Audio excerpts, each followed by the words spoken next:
go from Kosovo to Serbia. I knew that Serbia did not recognize Kosovo as a country, and that people traveling from Kosovo on their Kosovo passports could not cross the border. But I'd been assured I would not have any problems, since at that time I was traveling with a U.S. passport. Ha ha ha. As the bus approached the border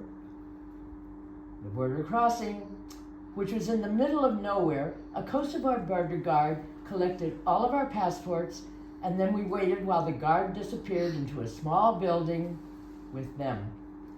I always have a bit of a stinking feeling whenever my passport vanishes into an official building. But after a few minutes, the guard re-boarded the bus, passports in hand. Good.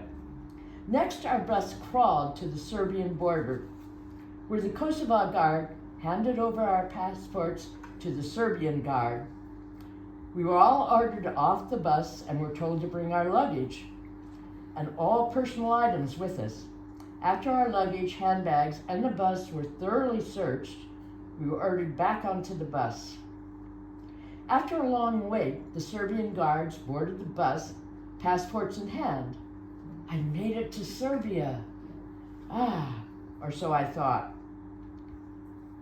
When he walked straight to my seat and told me to get my luggage and follow him.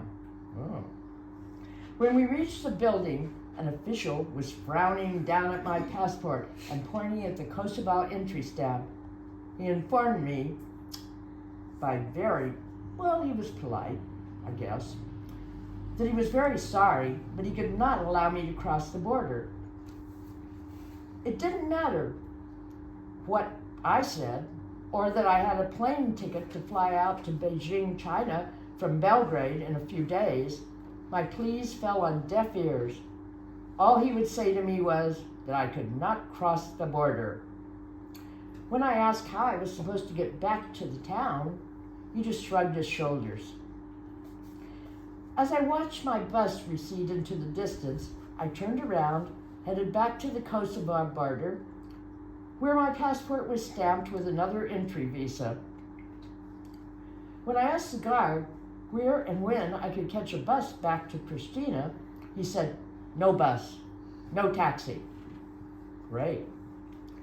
There was nothing else to do but to set off back down the dusty highway in the direction I'd come from in the boiling 40-degree heat, trailing my very large suitcase with me. 2 kilometers down the road, I came upon an umbrella with 4 chairs, and under it was a young man with a cooler very full of cold beer. What a welcome gift. As bothersome as being thrown off the bus was, I knew that the festival wasn't going to leave me sitting on the side of the road, so it was now time to call Fiona Barak, Director of Guest Services for Anabar. While I was talking to Fiona, the young man said to me in English, "Don't worry, my uncle will drive you back to town." Well, getting into a strange car with a strange man, But after a conversation between Fiona and the young man, everything was settled for the ride back to Pristina. After another round of phone calls between Fiona and myself, she assured me that if I returned my steps to Pristina and then took a bus across Macedonia, I would be able to cross into Serbia at the Macedonia-Serbian border with the Macedonian stamp in my passport. I'd been very worried about how much my 2-hour drive was going to cost, but Fiona and the uncle had settled on 25 euros. That's a lot of money in Kosovo, but for me, it was money well spent, and anyway, I wasn't in the position of quabbling about a price. Although the uncle spoke no English, he was very nice. He had a cooler full of cold beer in the back seat, which he offered to me and said, "Help yourself." He not only delivered me to the bus station, he carried my suitcase out and made sure that I bought the correct ticket. Safely on board the bus, I enjoyed looking out the window at the landscape as I crossed Kosovo and the Macedonian countryside, which was lovely, with small villages nestled in rolling hills. Although both countries, the buses stopped at cafes every 2 hours for a 15-minute rest stop, and this seemed very humane to me. All along the way, though, numerous bus changes.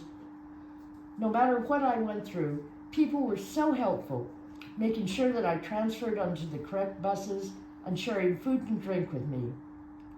One thing my travelers' disasters always remind me of is that there are good people everywhere who are willing to help you. It never ceases to amaze me how well people can understand each other even if they don't speak the same language, if they just try hard enough. I felt great trepidation as the bus approached the Serbian border. It was dark, and I was trying to watch out the windows for any place on the Macedonian side that I could walk back to for help if I needed it. For a few seconds, my passport disappeared into the Serbian border control office. But we weren't asked to get off the bus, and no one searched our baggage. I heaved a big sigh of relief when my passport was finally handed back to me with the Serbian interest stamp on it.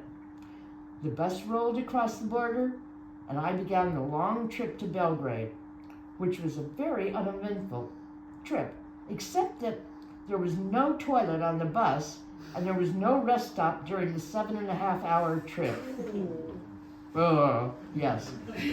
Appropriate comment. I finally arrived in Belgrade at 4:30 a.m. It was wonderful to see my friend Roscoe Churchick, who'd been waiting for me. After giving him a big hug, all I could say was, "I need a toilet desperately." Roscoe had shown up at the bus station at 1 in the afternoon when he thought I was supposed to arrive. This is before there were cell phones that could communicate, so I couldn't call Roscoe to tell him what was going on.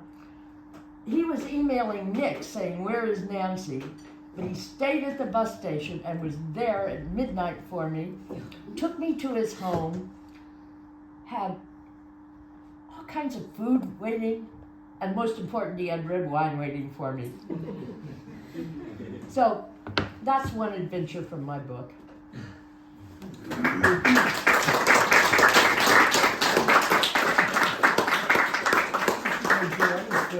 What?